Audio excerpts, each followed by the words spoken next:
Salut à tous, dans cette vidéo on va aller tester 2 salles d'escalade dans Tokyo. Ici on est devant la salle de Noborock à Toshima City et là nous sommes à la salle de bloc Granny du côté de Ueno. Allons comparer ces 2 salles.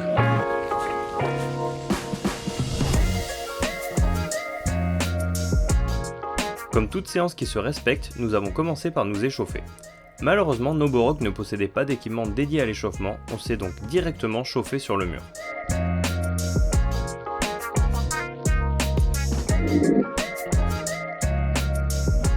À Granny, on a été accueilli par une vidéo explicative sur la salle et j'ai ensuite pu m'échauffer convenablement avec le matos à disposition.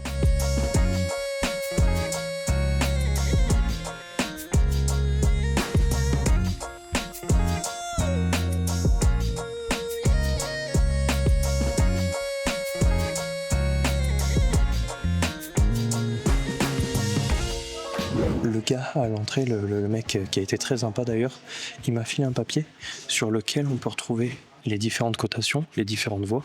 Chaque numéro correspond à un mur. J'ai pu cocher celle que j'ai faite. J'ai fait un peu toutes les difficultés jusqu'à... C'est quelle couleur ? Violet. Jusqu'au violet. Et on va commencer à s'attaquer au marron. Vert, marron. Au vert foncé qui est pas marron, parce que le marron il est juste après. Donc c'est censé être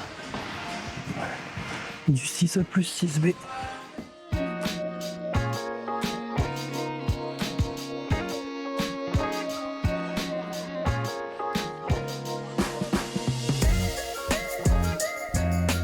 Possiblement j'ai raté des prises, mais j'avoue je les vois pas très bien. Non pas qu'elles soient sales, mais il y a beaucoup de couleurs qui sont assez proches les unes des autres. Donc écoute, tant que j'en ai pas pris qui sont pas à moi, ça devrait le faire. La plus facile c'est du rose, donc on va commencer par une petite voie rose pour continuer l'échauffement, donc avec des numéros, ce qui veut dire que j'ai le droit de mettre mes pieds sur n'importe quelle couleur. Effectivement, chez Granny c'est un peu particulier. Si les autocollants du bloc que je décide de faire sont des chiffres, je peux mettre mes pieds sur les prises de mon choix. Alors que si ce sont des lettres, les prises sont définies pour les mains et les pieds. Donc là, on est sur une orange, donc censé être V0. Hop, les 3. C'est un petit peu compliqué de les repérer. T'as vu, il y en a une là aussi. Non, c'est rouge. Ah, ben voilà, la preuve, c'est rouge, c'est pas orange. Donc on prend pas celle-ci, on a elle. Et on arrive là. Tac. À Noborock, c'est plus classique. Le bloc est constitué d'un ensemble de prises d'une même couleur. Quant aux autocollants et leurs couleurs, ils définissent simplement la difficulté.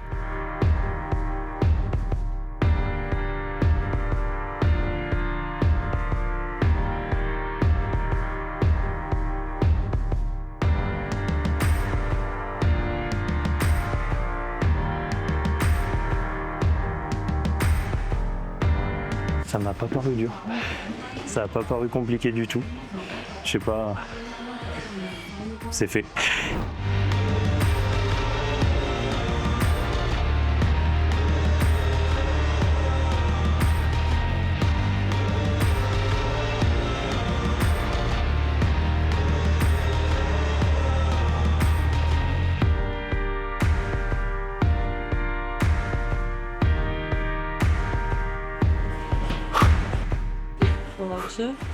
Un peu. Ouais. Un peu parce que déjà c'est de la dalle. Et la dalle c'est toujours et le dernier pas avec le pied là, je savais pas s'il allait glisser comme ça, donc on a un peu serré les fesses, on a poussé et c'est passé.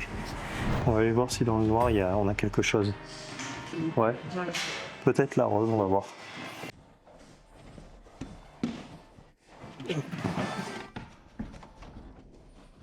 Vous voyez cette prise à ma gauche ? Ben moi je l'avais pas vue.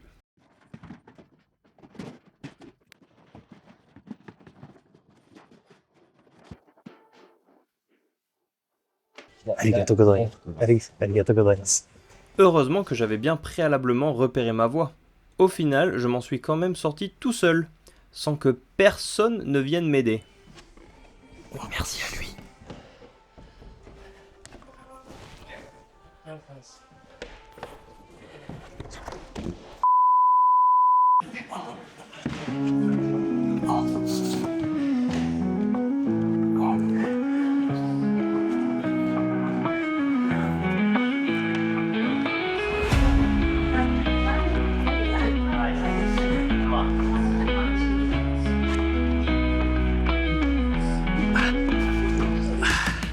J'ai l'impression de m'être mal placé sur celle-ci. Et l'essai où il m'a manqué une prise m'a bien fatigué. Donc là, on va faire une petite pause, on va respirer.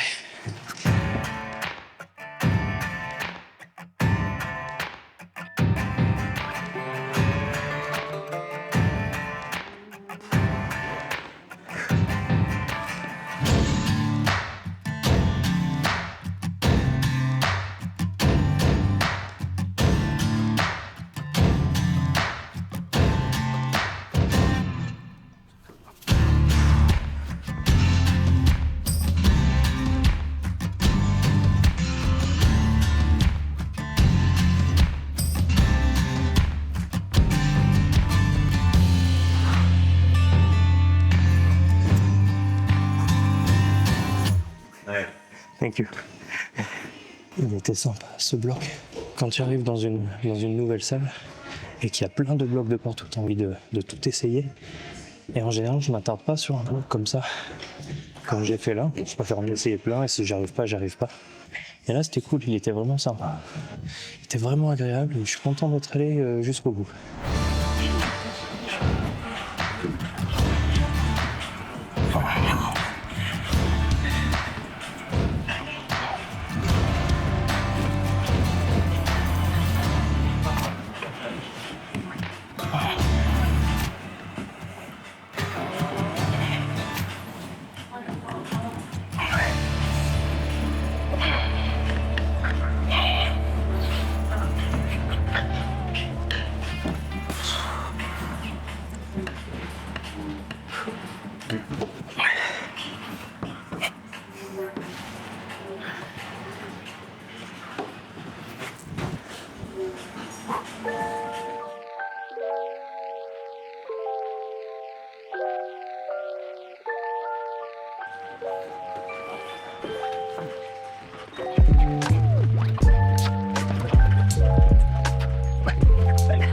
Non, je peux pas celle-ci. On a un peu fait là toutes les difficultés en démarrant du rose.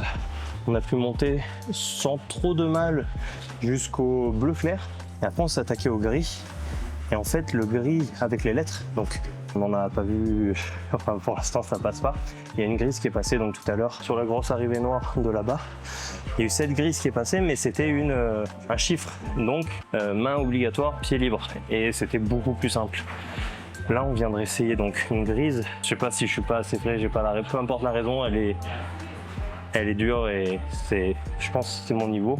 Donc là, parce que le toit est vachement sympa, essayer d'en trouver une ici qui est peut-être dans les rouges ou bleu clair et essayer de s'amuser dans quelque chose de sympa ici.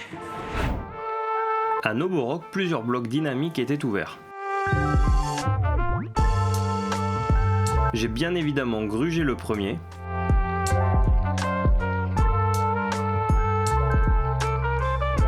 Il a fallu s'y reprendre à 2-3 reprises pour le niveau 2.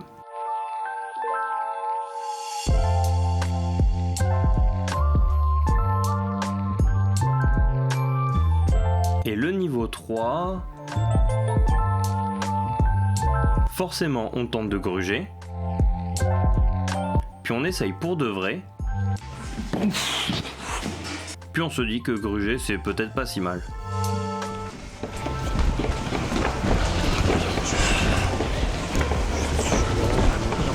Non, je n'y crois pas.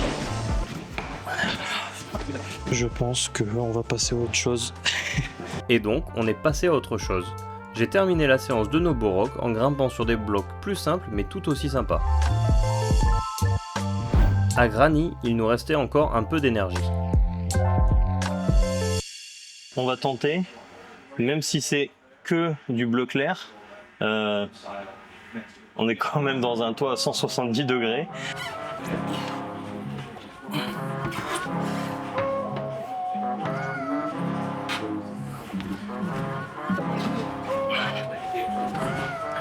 c'est quoi ce départ? Non!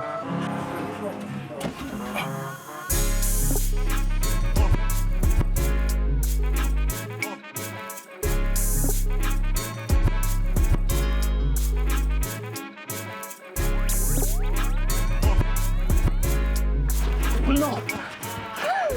Non. Sur la dernière, la cotation, j'ai pas encore grimpé dans suffisamment de, on va dire, de salles pour vraiment être un expert. Mais entre le bleu que j'ai pu essayer en bas tout à l'heure versus celui-là, j'ai l'impression que c'est quand même deux niveaux bien différents. Les salles de blocs japonaises sont connues pour leur difficulté. Donc c'est vrai que j'ai déjà vu des vidéos, notamment d'Emile Abrahamson, où il bloquait sur des... Je crois que c'était une V2.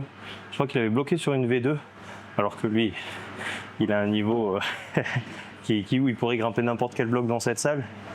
Donc je sais pas si on peut vraiment parler d'incohérence de cotation, mais dans cette salle en tout cas je vois une différence entre celle que j'ai pu faire tout à l'heure et celle-ci. L'autre m'a paru beaucoup plus simple. Ce qu'on va faire, c'est que je vais l'essayer encore une fois, peut-être deux. Si je réussis, c'est moi qui choisis le resto. Et si je rate, c'est toi qui choisis le resto.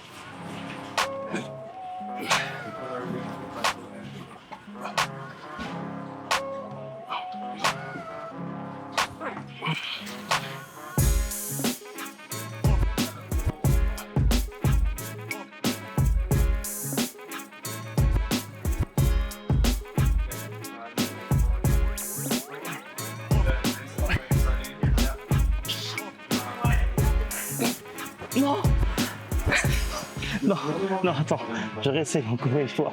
Je veux pas manger ce que tu m'as choisi. Je crois que c'est juste le pied qui a glissé. On met le ralenti maintenant. J'avais raison, c'est le pied, c'est ça? Aïe, aïe, aïe. Allez, on repart direct. C'est parti.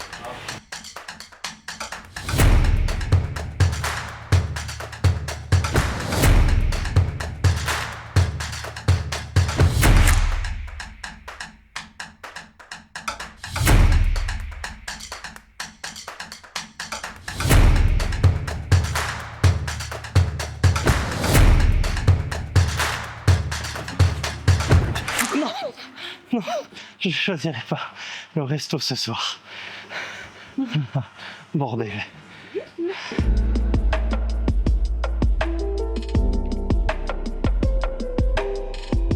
Bon, bah c'est pas mal pour terminer la séance dans cette petite salle.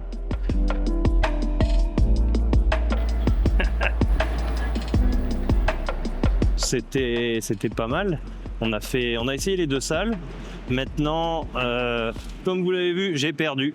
J'ai pas réussi à faire la voie rouge. Je crois que c'était rouge. En même temps, c'est une première vidéo, un premier test de l'équipement, de la caméra, du micro, de tout plein de trucs.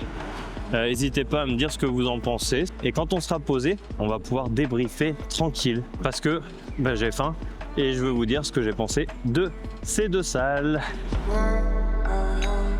Le choix du restaurant fut Sushiro, qui est, devinez quoi, un restaurant de sushi. On commande là, on ajoute les plats, on fait commander et ils arrivent tout seuls là-haut. Je commande le sushi, ils sont là, commandé, et dans 2 minutes ça arrive. On a commandé 2-3 trucs. Écoutez, on va se régaler. Itadakimasu. Itadakimasu. Avant toute chose, les deux salles étaient très sympas. C'était pas une mauvaise expérience. Ah oui, pour les puristes des sushis, je sais, je crois que c'est le poisson en premier. Rigole pas, wesh. J'ai voulu me justifier, j'ai perdu mon sushi. Non, mais c'est excellent. Les deux salles sont super. Si vous êtes dans le coin, allez-y, que ce soit l'une ou l'autre, ce sera pas un mauvais plan. Maintenant, pour pouvoir comparer un peu ces deux salles et toutes les salles qui vont venir par la suite, hop, toi viens par là. J'ai divisé en 4 catégories pour lesquelles je vais mettre une note de 0 à 5. Ça nous donnera une note totale pour la salle. le prix et le rapport qualité-prix. L'équipement, la propreté, les sanitaires, les vestiaires, la qualité de la grimpe, la diversité des voies, si c'est accessible pour les débutants, et ensuite mon ressenti général, c'est-à-dire comment est-ce que j'ai vécu le truc. J'ai payé 2500 yens à Noborok, 2200 yens à Grani. Si on voulait découvrir pendant 50 minutes, c'était moins de 1000 yens, je ne sais plus exactement, mais c'était moins de 1000 yens.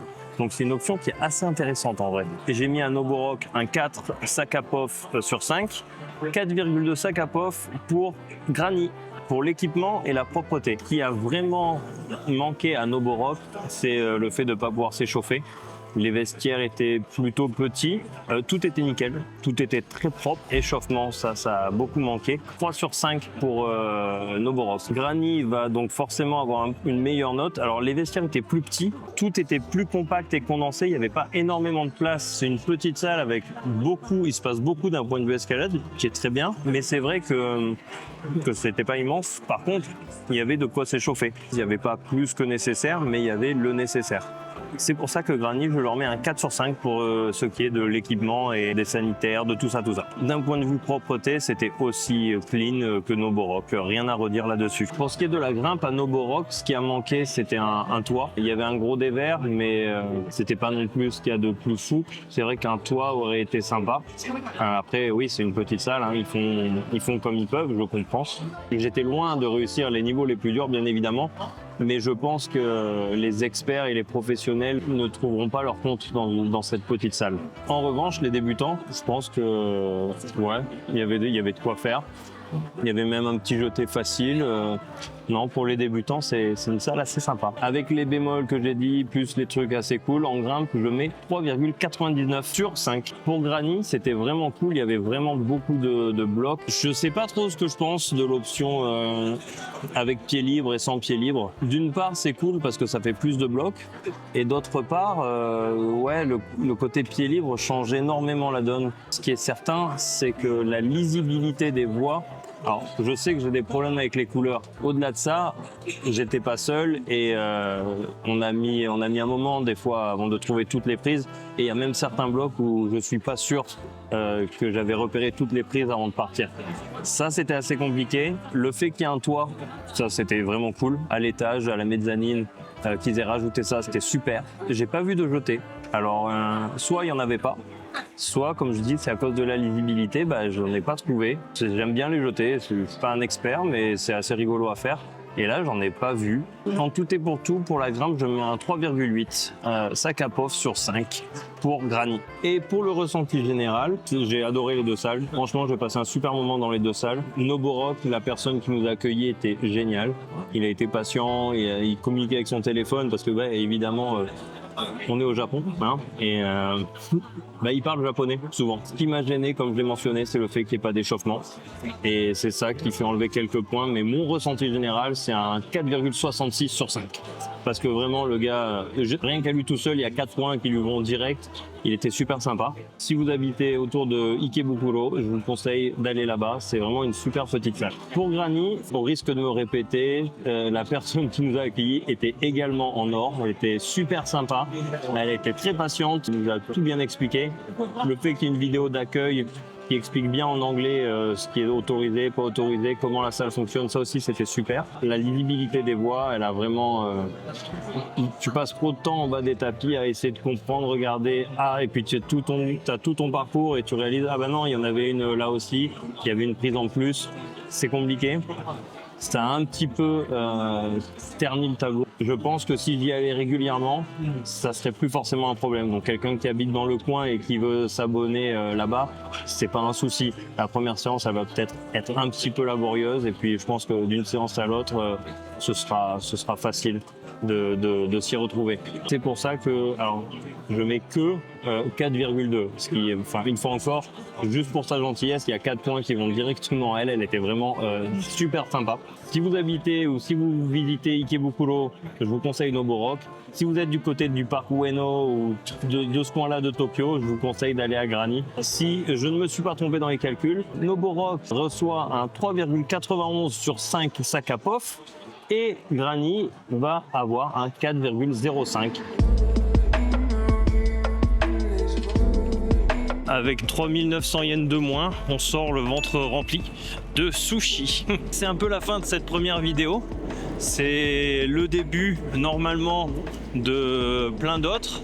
On est censé continuer de visiter des salles d'escalade et de vous donner notre avis ici au Japon. Où est-ce qu'on va? Là, toujours dans le quartier de Ueno. Et c'est très joli. Il y a plein de trucs à faire, à voir. Mais j'ai perdu. Mais qu'est-ce que tu fais? Je l'ai fait. Allez, on va où? La côte qui est tombée. On va où? Qu'est-ce qu'il fait? Et le tourniquet là. On est dans un manège, c'est quoi ça? J'ai débuté la caméra. T'es une folle. J'espère que vous avez apprécié cette première vidéo. On part à droite? On part à droite. Que vous apprécierez les prochaines.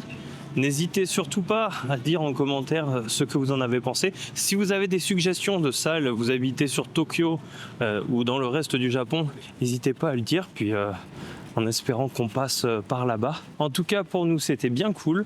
On a hâte d'en faire d'autres, de rencontrer plein d'autres personnes, plein d'autres grimpeurs. Et je vous dis à la prochaine.